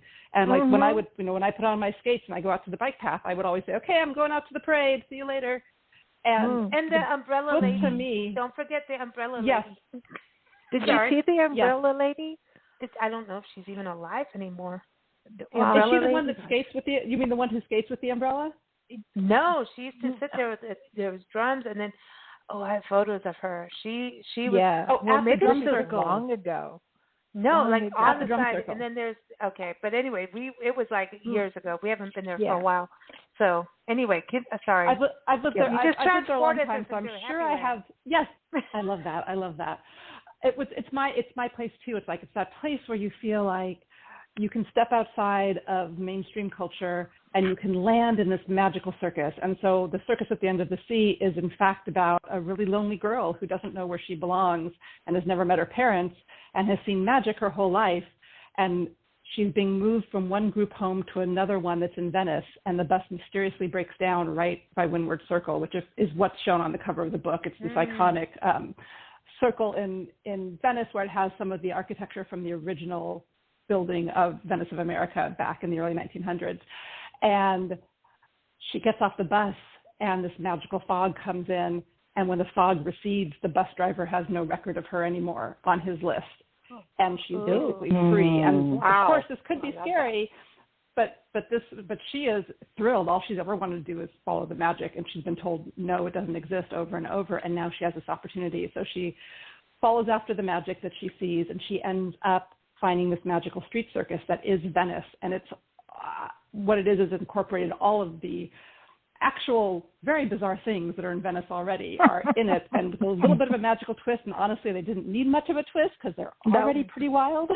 So it's her adventure to figure out how she and the circus are connected and what she has to do to save it. And it's really a story about coming home to yourself. It's a story about how we see the magic around us. It's a story about found family, and it's the story in recognizing that life isn't about this artificial sort of duality, good, bad, that we put on things, but it's the totality of everything and the wholeness of everything. And only when we recognize that wholeness can we step into our actual future. Wow, I love this. Okay. You three ladies, you see, it's so weird how things happen on these shows where people just are on the channel together and the right people. It just happens. And the three of you are connected by positivity. Truly. I think this is the positive power of, your messaging and what you do as writers. And I think that's a really good thing that we do need in our country and our world right now. And I mean our world for sure. And so the written word can be, translated into different cultures and different languages. So it can transcend. So for you, Lori, do you see that book as something that can transcend just through what youth are going through in general, but in youth around the world, because they're fighting all kinds of things, just in general. Yeah.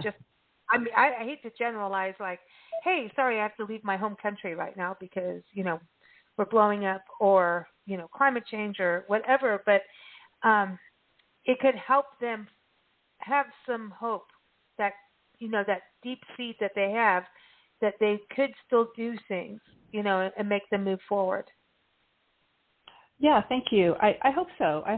I feel like, you know, part of what my book is about and part of what I think is really helpful to for all of us, not just youth, is this idea of widening our family, what our definition of family is. And if our family isn't what we hope it was, or even if it is, that we can make this bigger to include all of us. And that means going forward, we work as a whole, we work as a unit. And that's a theme that goes very much through the book too, this idea of change and allowing ourselves to become who we want to become with the people around us.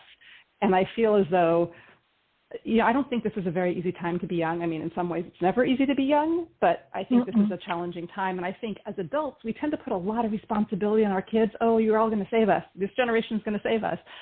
And I feel like the reminder of the magic that there is and all this beauty in the world and how much hope there is and how many people are doing amazing things is a really important reminder for all of us, for kids and adults alike. Well, look at Amy.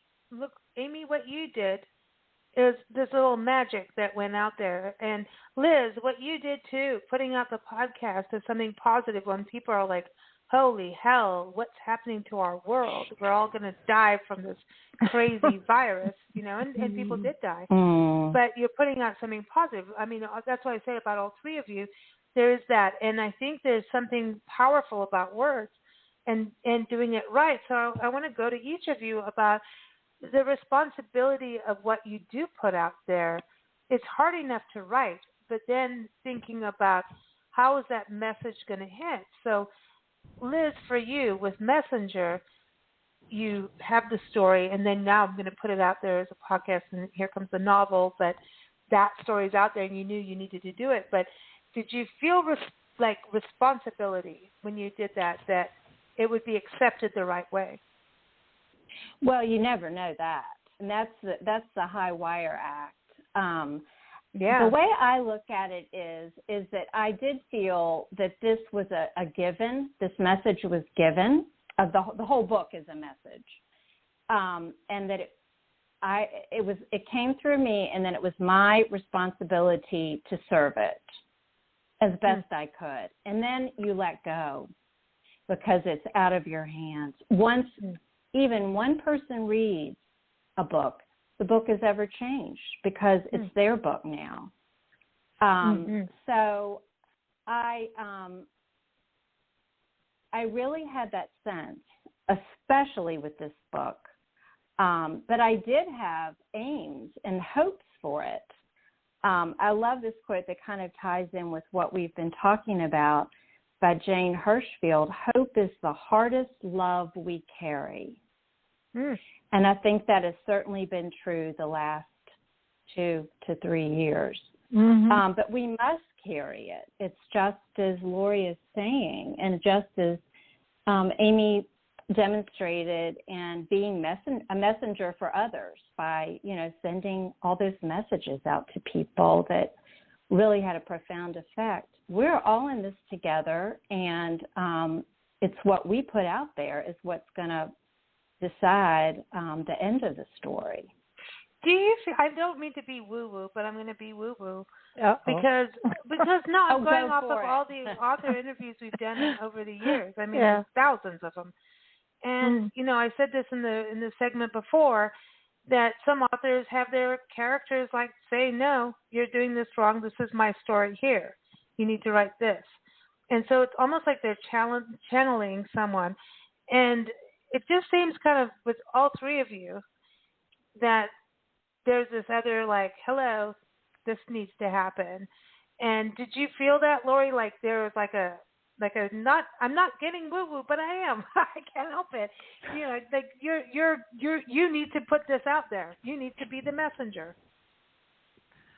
Well, first of all, I'm a longtime yoga teacher, and I used to own a yoga studio, so I'm all about the woo-woo, so you can bring that on with me. Yeah, let's go woo-woo. You need to teach me how to bend better so that when I'm out on the ocean trying to surf, my butt doesn't go in the air the way it does, like I just said on the earlier segment.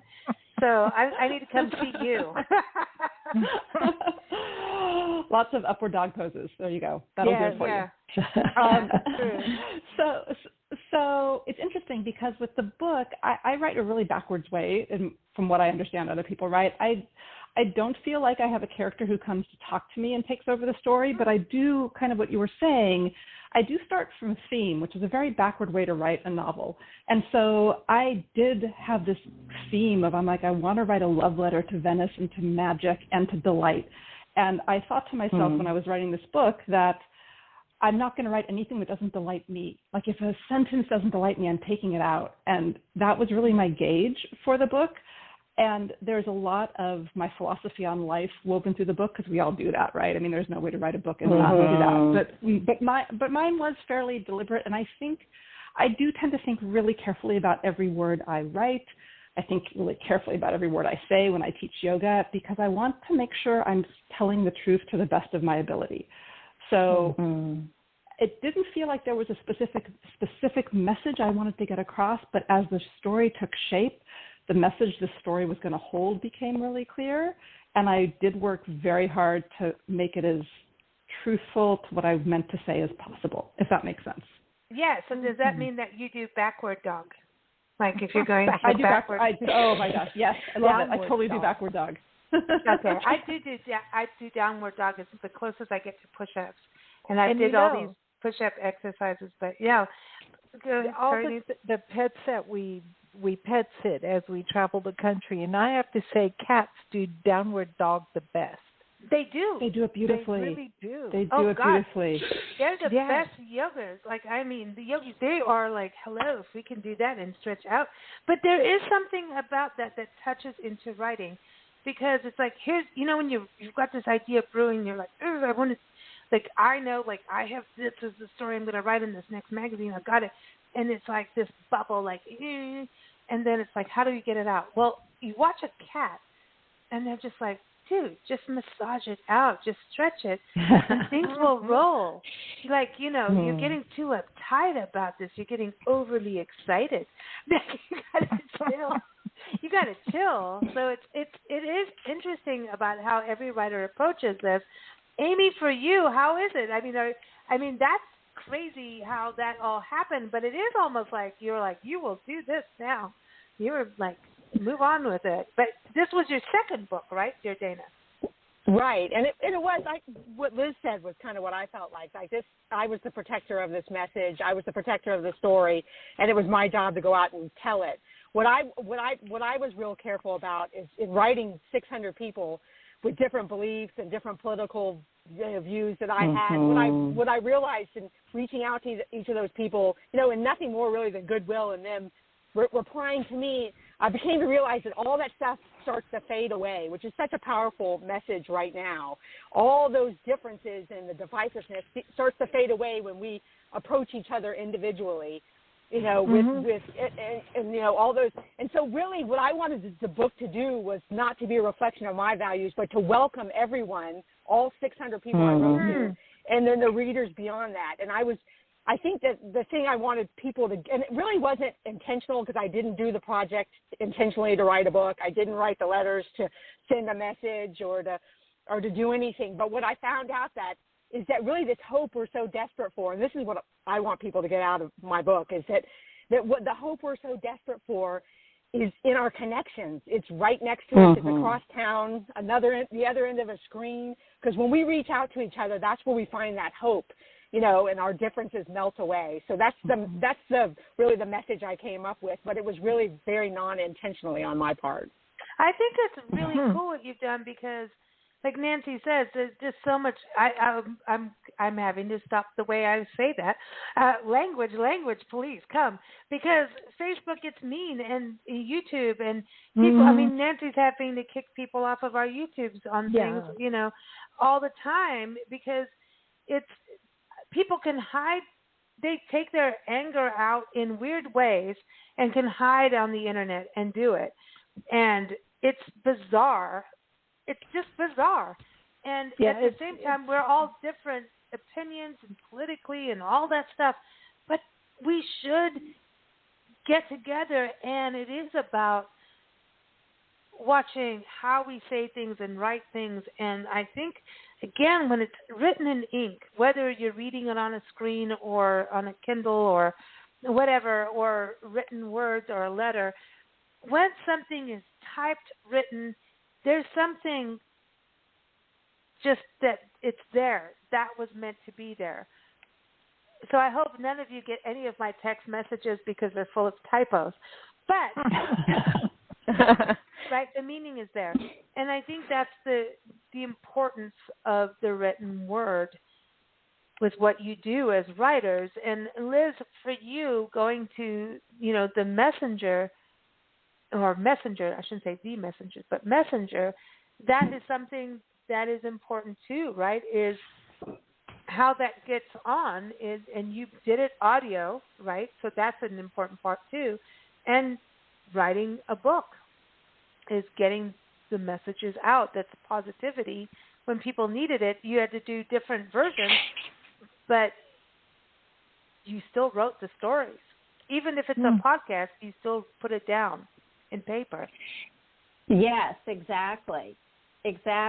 And that experience of hearing the book read, but I had a very, very talented vocal actor named Rachel Pater, who is also a dear friend. And again, like I was saying earlier, how the book has a life of its own. It took on a different dimension having it be an audiobook at first. Because listening to something, and of course Rachel is interpreting it, the way she's read it. And I mean, we would talk about certain characters and certain things, but in the end, she's reading it. She's acting it. So it's a different book. And so this was a very interesting, creative experience. And I think it's different. Some people like the it's interesting. Some people love the podcast, but then some of the podcast listeners said, I really like books, on paper, or the written, like you were saying earlier, talking about seeing the written word is what I love. And then some people like both and have enjoyed both. So it's if whatever anyone loves, go for it. Do it your way. If you pick up a book and read it, you read it from your point of view, your personality, and so it becomes your book. Now, when somebody's reading it to you, that complicates it a little bit in that now you have two viewpoints because the voice inflection of the person reading is what they feel. Exactly. So, I like it because now you have a different opinion. Now, some people don't like different opinions, Right. So that could be something, okay, I'd rather just read it myself. Other people like, I rather hear it. Some people want to watch it on screen. Some want to hear it. Some want to read it themselves. Some will do all three. Most people I know are listening to books now. Audiobooks are like king, And I think it's just that we're in that zone of being busy, doing things and multitasking. And if you're driving, you want to read. You can't, you want to listen. Right, of course. And you have a captive audience there. Tell me about it. I drive for a living. I'm a truck driver. No, I'm not a truck driver. I feel like I am. As we travel the country nonstop, that's how I feel. It's when you hear anybody tell a story, whether it be talk radio or somebody doing a play on air, you're like, I'm in. I want to listen to the story because it keeps you engaged and you're into it. And you do fall into the character voices. And it's about getting the right voice and the right person to do it where it is not as, Nancy's right. You will get, you could read something and have a different voice than who you have. But for the author, it's how who you pick that goes as close to how you wrote it. And, exactly. Yeah. That's but right. I think it's amazing in what the written and verbal word too. But I want to go into a little bit about the writing part of things. Lori, it's very interesting what you're doing with this writer's happiness movement, because I'm going to say that the music and the writing, the arts industry as a whole is having a huge problem. I mean, musicians, if you think you can make money on Spotify, no, go to Bandcamp, but put your music out there for good measure of getting, known and things like that. But it's just not that easy, yet at the same time we have self-publishing. We do have all these tools, but it's a crazy world. So tell us a little bit about writers' happiness movement, because a lot of writers I know, they're like, writing the book is blood, sweat, and tears, and then I have to market it, and that's like a whole other set of blood, sweat, and tears I don't need to do. Yeah. So tell us a bit about what you're doing with that. So I probably should start by saying, the idea behind the writer's happiness movement is that I wanted to live in a world where kindness and the arts and magic. Yeah, I do live in that world already, to be totally honest. but I wanted people who were doing these wonderful things and creating art of any kind. I want that to matter in a way that, and when I say matter, we love it now, but we don't really reward it. We don't reward it financially for most people. We expect it to be squeezed in between other things, and we don't take anyone seriously who's making art until they're famous and have a lot of money. And so it's really challenging to create art for most people, because where do you find the time? You have a day job, you have a family, you have responsibilities, you have everything else going on. What do you give up in order to write or create your art? And I also really wanted to build something that would offer an alternative way for people to come together and have community. I mean, it's really fascinating. I feel like, Liz and Amy, I love so much what both of you are writing about, because it's this sense of meaningful community. Like, how do we connect meaningfully with each other? Yeah. And so the writer's happiness movement is I'm still working on putting it into words, as you can tell, as I sort of stumble over this, even though it's been around for 2 years now, because I don't offer business feedback. I don't offer craft classes. What I do is offer what I call free happiness tools for writers. And that includes free online retreats that are a mix of writing time and community and yoga and meditation for writers that I lead. I offer a weekly live online yoga for writers that's free. I offer writing salons where we get together online and we have conversations on a certain topic that relates to writing. I do have right now what I call micro grants, which are little $25 cash awards that go to a writer that somebody has nominated. So people can go to writershappiness.com. You can nominate a writer you know. The requirements are that that person is a writer of any kind. They don't have to be published. They don't have to write anything in particular. And the other requirement is that you think they're amazing, and you write a little explanation of why you think they're amazing. And the whole idea is just to cheer a writer on. It's $25 cash. It comes in this beautiful art card that my dear friend Liz-Keller-Whitehurst-Author designed for me. It comes with the little note that your friend wrote about you if you're one of the recipients. And it's just like, here, we see you, and what you're doing matters. And this whole thing is supported by what I think of as like this alternative economic system, which is anybody who can and wants to become a patron of Writers' Happiness Movement can support it at $5 a month. And that money goes not just to the technology that I need to have to make this all happen, but it goes to these micro grants. And as the patronage grows, the idea is that I'll be able to do bigger things like larger grants. But even bigger than that, I want to build residencies that writers can go work at for a month, all expenses paid, including expenses that they will of lost wages during that time, so they don't lose money by taking time off to go write.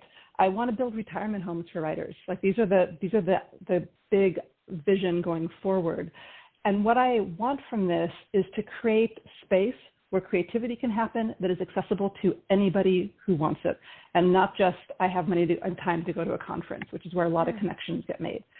So that's the idea behind it, is that we all come together, and these are all things that it's all various aspects. I've had a lot of careers, and these are all various aspects of my life. Like, these are things I can do if the funding is there. And so as people join in at $5 a month or give a one-time donation, my idea is $5 a month is hopefully small enough that anyone who wants to help build this kind of a world and wants to support this vision can do it, but not so big that it's overwhelming. But, I mean, can you imagine? Like, my goal is to have 100,000 writers supporting it at $5 a month. What I can build for writers is spectacular. I could build these retirement homes. I could build residencies. We could all support each other in having space to write. My mind immediately goes to not exactly a sitcom, but pretty close to a TV series where you have a lot of retired writers who are now really getting to write full time because they're retired, right? All in the same place. Uh-oh. And then no, come on, because they go to, they have meals together and they have sherry time or whatever, wine time, and then the fun begins where they start criticizing each other's works or throwing ideas out there. That would be a great TV series. But this is really something that has Wouldn't happened it be fun? Historically. If you go back in time, writers and artists and musicians came together in places and had residencies. Natchitoches, Louisiana, there was the Melrose Plantation. And writers gathered there, artists, and they would stay there for 6 months or so. And the rich people of the plantation would host them. Kind of going back in old history, that the arts you were part of like the palace, and people revered your art, and you were kind of like part of this, not the staff. I don't want to say that, but you were supported because the arts were way up there as important parts of life. Somewhere, it just kind of, you either make a ton of money or you're screwed. It's one or the other, or you have to have a second or third job to do what you want. Musicians are facing the same thing. It's a very important thing because you could be a really good writer, and at the same time, how do you survive doing that and have the time to craft it? If you're working 9 to 5 and then you still need to write, like you said, what are you sacrificing? And are you doing your best? Or maybe you are. Who knows? Everybody's different in regards to that, because it could be that in working under pressure, you put out your best work. Everyone is different. But I think you're onto something where people do need, and I don't even know if nonprofit is the way to go anymore. Honestly, we've looked into things like that just in what we do, and we work with a gazillion nonprofits.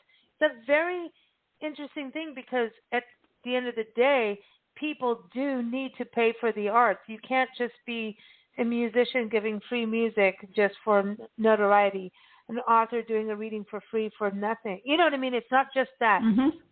There's something has to be given back by the public for what they're receiving. And I think so that's something. I want to go to you, Amy. You're a freelance writer too, and that world changed a whole bunch over the years, didn't it? Oh, it did. It did. I mean, now everything, getting in a print magazine or a newspaper is almost impossible unless you are a celebrity or have a voice that it's almost like getting a book deal. You have to have some kind of name and a following automatically, which I think Liz mentioned at the beginning. You have to have some kind of automatic financial, promise to get a big deal or to get a spot in a magazine. So in one way, the online world has opened it up for a bunch of people, but it's also minimized the amount of money you can make doing it. So that's a good point. It's a different thing. Even us as publishers, we're independent, and it's a whole other world out there now. Let me tell you, it's totally different. And I want to go back to you, Liz, because you also teach, not just writing, but English. Where are we on people learning? Everything's hashtags now. What do you think about the world of writing right now in the English language? How do you feel? Well, I actually, my last teaching gig was as a co-teacher in our city jail. So that was a little different experience. Cool. But I loved it. Yeah. And I just think, my husband was talking about this at dinner tonight. everybody really wants to write a book, or you know, there's writing, or there's messages, meaning that people are dying to get out of themselves and share it in some way. And so, you know, I think as in everything, we're in lots of times of changes in every field and every aspect of life.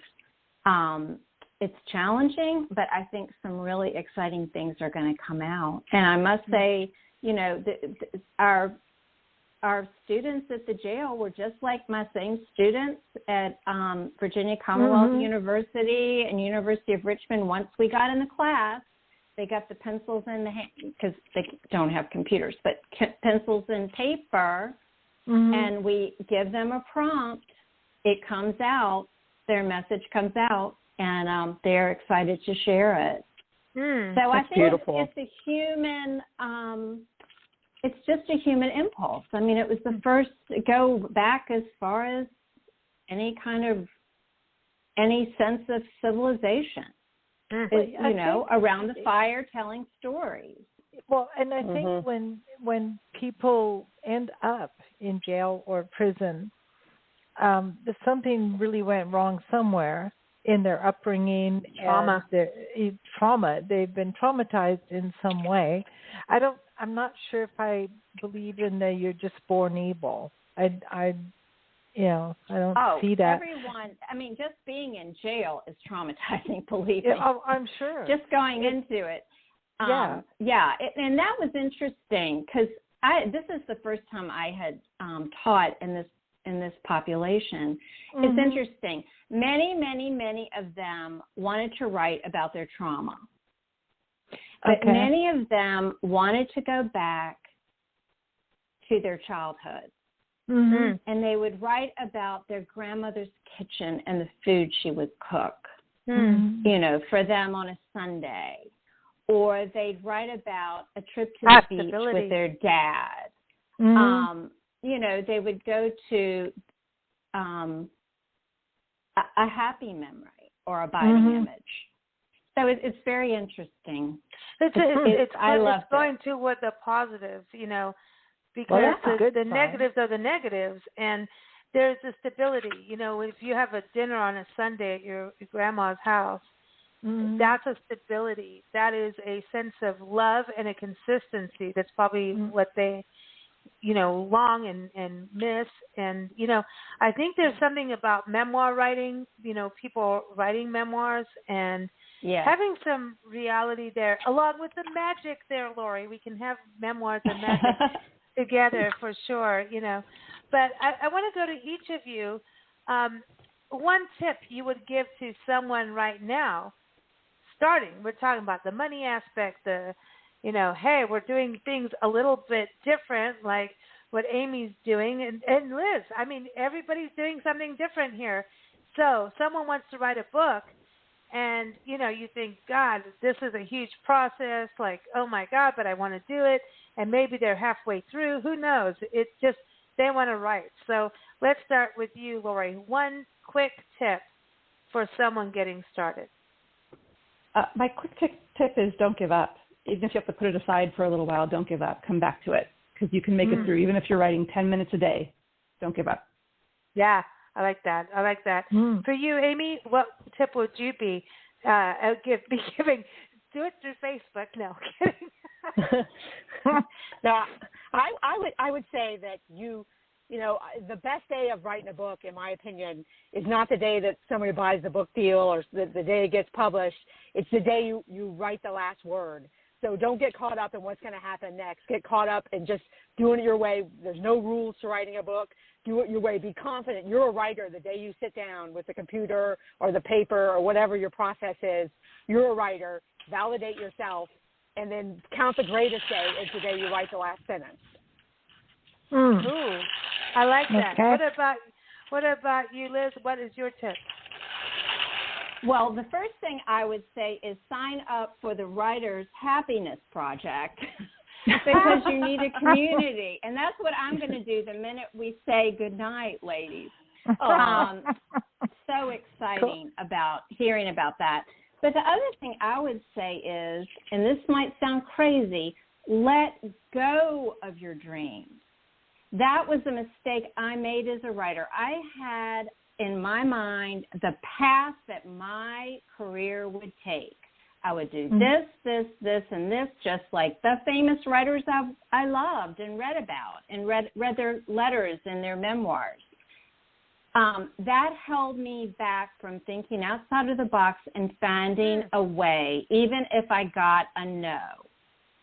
Mm-hmm.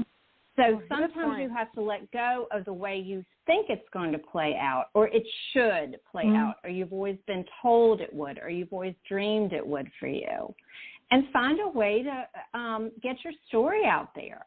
And then who knows what might happen. That's certainly what happened to me. I wish I'd done that a lot earlier in my life and career. You sound like a Virgo, like me. Like I had to learn to get over it. Like just this is your thing, and get over it if it is not the way you know. No, but in people's defense, the times move a lot faster than they used to. Yes.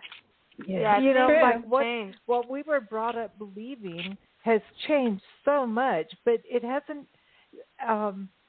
It changes quicker every day, and so we're having to keep up. In fact, so sometimes I get scared of losing history because we're moving so fast. That where is history now? You know, in the written word. In the arts. History is stored in the arts because the arts always tell the truth of what's going on. Even if it's fiction, it's telling you what happened in the time that book was written. We're moving so fast, and I don't know what our hurry is. I don't know where we think we're going. But to space. We're working so fast that everything is supposed to be instant, and then you get really upset when it isn't because you've been taught it's supposed to be now. And so you think about when you're talking about writing, which takes thought and emotion and empathy and all sorts of looking at things from different perspectives. How can you do that instantly? Come on. Right. That's why Amy wrote letters. See? Look at that. See? Going back to that. So, ladies, we've got to get going. So, last question, each of you. All right, because we're going to have a dinner party before you go. So one person coming to the dinner table, all right, and no, we're not cooking dinner, but we're ordering catering, and whoever is coming to the table can order whatever they want. Nancy and I will serve it, and, you know, we'll play wine steward. Okay. Cool. So one person that you want to sit, all three of you are going to be at the same dinner table, and you're going to invite one person. Yeah, everybody's at the party, right? Okay. And you get to each invite one person, and so we want to know who it is, so that it's someone you can learn from, be inspired from, or just laugh with, whoever it is, alive or passed on. So let's start with you, Liz. Who are you bringing on, well, not on, but inviting to the dinner table? Well, I always want to meet and break bread with the author of the book I'm currently reading, if I'm loving it. And so I am currently reading To Paradise by Hanya Yanagihara, and I would love to have dinner with her. She has created a huge book, a huge world. The first section is set in the late 1800s, the second section, the late 1900s, and the third, the late 20, I think it's maybe 50 years from now. Wow. And she has created a whole new world. The United States is very, very different. It's an alternate reality, but just a fascinating one. And it's perfect. She did it. And I think that I just admire her writing so much. So I would love to meet her. That's taking a leap. Oh, gosh. And who doesn't want an alternate reality for a little bit? I mean, right now, I think we could all use it. You know, so that's what books are, right? You could travel the world in a book and beyond, right? Oh, sure. Exactly. And I have been in her world, and I just I would love to meet her and talk about it. That means you've been on a different planet. We want to know more. For real. What planet are we having this dinner party on? Would it be Mars? Or, I don't want to say Uranus for a dinner party, but anyway. Lisa. I'm sorry. It just came out. Oopsie. Anyway, Amy, it's not going to get better. Nothing gets better out of my mouth. But Amy, for you, who's coming to the dinner table? And we'll have it on planet Earth in America, okay? Yeah, I'm not mature enough for your planetary reference, but I appreciate it very much. So, no, first of all, I just want to say that sitting down with dinner with the two of you and then with Liz and Lori would be a great honor, just like it is to be. I'm kind of blown away by this whole thing. I didn't know what to expect. I just want to say it would be an honor to sit down and have dinner with you ladies. I've learned a lot just in this 45 minutes. Thank you, Amy. And I agree with what you said, that we're all positive. I feel really inspired by the group. But I would bring Eleanor Roosevelt, because I think at the time that she did her thing, I mean, she basically just carved out her own way in a world that was much more in a box even than we are now. And I would love to sit down and tell these stories to her and get her take on them, and then just hear her wisdom and inspiration, and even tell her what's going on in our world right now, and have her give her thoughts about that. So we'll have to do some really strong tea for her. Me and her were going to order the chicken wings. That's what we were going to get. But heck yeah. So, but I mean, she's all about like being strong as a tea bag. Like you've got to be strong as women. She was cool. She was so vocal, and with her husband. She's so cool.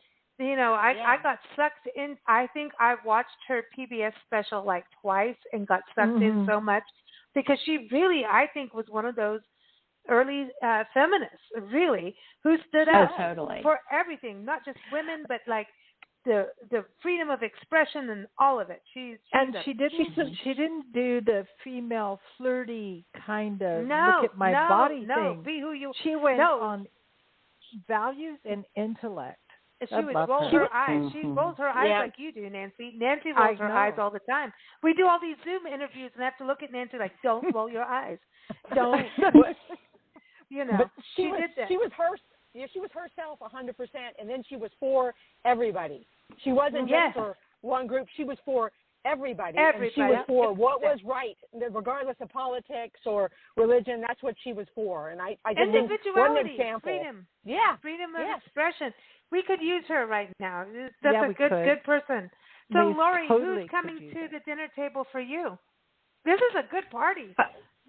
I was going to say, this is already the best party ever, but I'd have to bring Lin-Manuel Miranda, because I just adore him. That'd be great. And I do also have to say that if Eleanor Roosevelt's going to be in there, I have to sneak in my mom, because my mom would love to meet her. So I'm bashing her too. That's the best. But alternate reality, we have in-your-face reality with Eleanor, and then we've got Lynn Miranda, who's going to go, like, come on, let's turn your books into a play, and let's have some music. So I say this is the perfect party ever. I love it. Thank you, ladies, for joining us on the show today.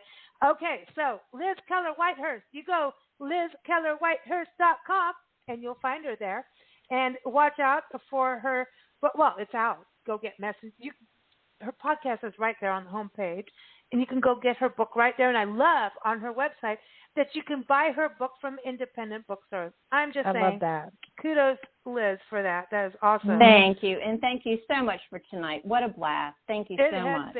It's been glad awesome. you enjoyed it. AmyDaughters.com.